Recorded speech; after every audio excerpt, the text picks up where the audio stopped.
بسم اللہ والصلاۃ والسلام علی رسول اللہ اما بعد۔ آج ہم اس ایک تعزیتی اجلاس میں بیٹھے ہیں۔ جناب مولانا قاری غلام رسول طانف صاحب کی رحلت کو آج تیسرا دن ہے، اور یقین کیجئے کہ ابھی تک ہمیں یقین نہیں آ رہا کہ وہ اتنے متحرک انسان اس دنیا فانی سے کوچ کر گئے ہیں، اور دل خون کے آنسو روتا ہے۔ ان کی رحلت پہ برداشت کرنا مشکل ہے۔ کل ہی کی بات ہے کہ مجھے اچانک خیال آیا کہ مشائخ کہتے ہیں کہ جب کسی بہت عزیز کی موت جس کا صدمہ سہنا مشکل ہو تو نبی اکرم صلی اللہ علیہ وسلم کے وصال کو یاد کیا کرو کہ وہ امت کے لیے بہت بڑا حادثہ تھا۔ سو میں نے کل کی تعزیتی مجلس میں باقاعدہ اس پر بات بھی کی اور حضرت فاطمہ الزہرا رضی اللہ تعالیٰ عنہ کے غم کو یاد کیا۔ حضرت فاطمہ الزہرا خاتون جنت رضی اللہ تعالی عنہ آپ علیہ السلام کے وصال کے صرف 6 ماہ بعد وفات پا گئیں، اور وہ اس غم کو برداشت نہیں کر سکیں، اور انہوں نے جو مرثیے کی تاریخ میں جو ایک ایسا شعر کہا جو بہت سارے اشعار مرثیہ پر حاوی ہے، اور انہوں نے فرمایا کہ صبت علی مصائب لو انہا صبت علی الایام صرن لیالیہ، مجھ پر ایسی آفات ٹوٹ پڑی ہیں کہ اگر یہ آفات دنوں پر ٹوٹتی تو وہ دن راتوں میں بدل جاتے۔ تو جب نبی اکرم صلی اللہ علیہ وسلم کی رحلت، جو آج بھی ان کی رحلت کو یاد کریں تو امت کے جو افراد ہیں ان کے لیے لگتا ہے کہ بہت بڑا عظیم سانحہ ہے، اور اس وقت امت کے لیے بہت بڑا سانحہ تھا۔ ہمارے مامو جان جناب قاری غلام رسول طانف صاحب ایک بڑے آدمی تھے، بڑے آدمی اس سینس میں کہ انہوں نے زندگی کو پورے طور پر برتا۔ زندگی دی جاتی ہے سب کو، لیکن بعض لوگ اسے برت نہیں پاتے۔ انہوں نے اپنی زندگی کے ہر لمحے کو قیمتی بنایا، اور انہوں نے اپنے خاندان کی معیشت کو بہت اچھا کیا۔ وہ ایک غریب گھرانے سے تعلق رکھتے تھے، اور پھر دیکھتے ہی دیکھتے انہوں نے ہجرت کی، اور ہجرت کے بعد بہت محنت کی، پھر اپنے بچوں پر بہت محنت کی۔ ان کے بچے ماشاءاللہ بہت کامیابی کی منازل طے کر چکے ہیں۔ ان کے بچوں کی صحت بھی بہت اچھی ہے، ان کی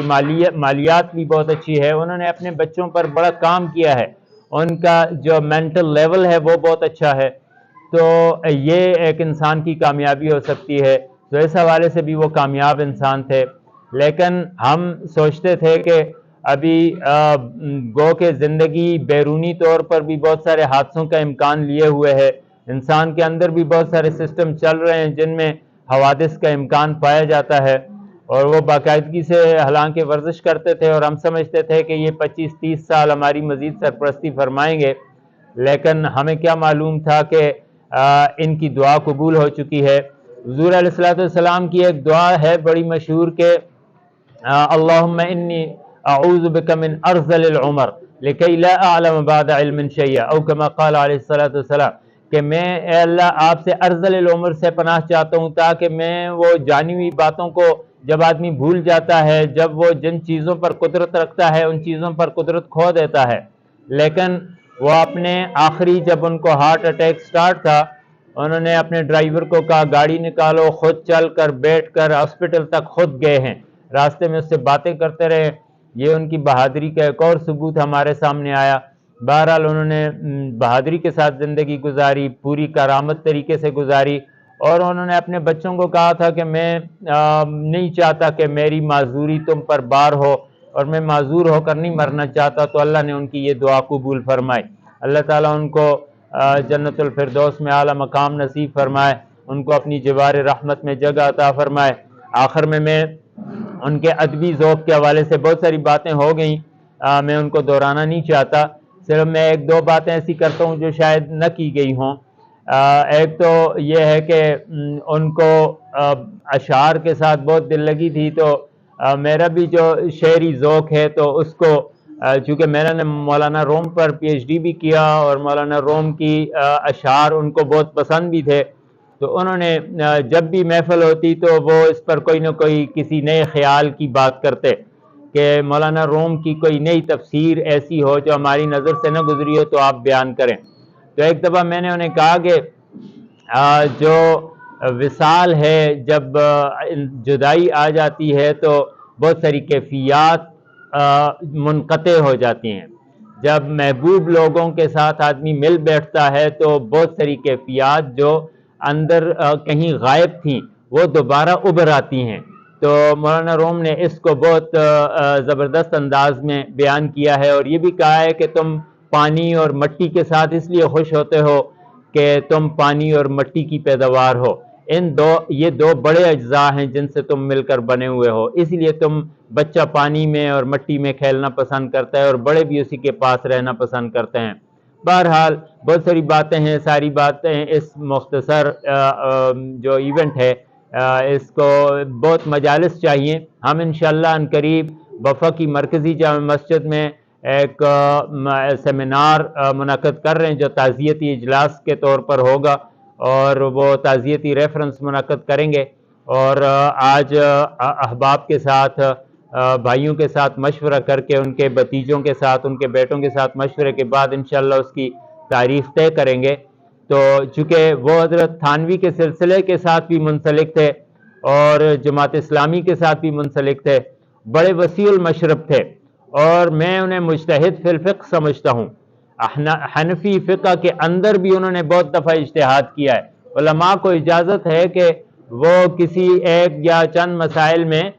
بعض مسائل میں وہ اجتہاد فی الفقہ کر سکتے ہیں۔ تو وہ جمع بین الصلاتین کے سفر کے اندر بھائی عارف صاحب اس دن بتا رہے تھے کہ انہوں نے جو حنفی مشہور مسلک کے علاوہ جو ائمہ ثلاثہ کے مسلک کو اختیار کیا، اور ہم نے بڑی سہولت کے ساتھ جمع بین الصلاتین کر دی۔ تو وسیع المشرب تھے، فقہی اعتبار سے بھی ان کا مشرب بہت وسیع تھا، ادبی اعتبار سے ان کے ایک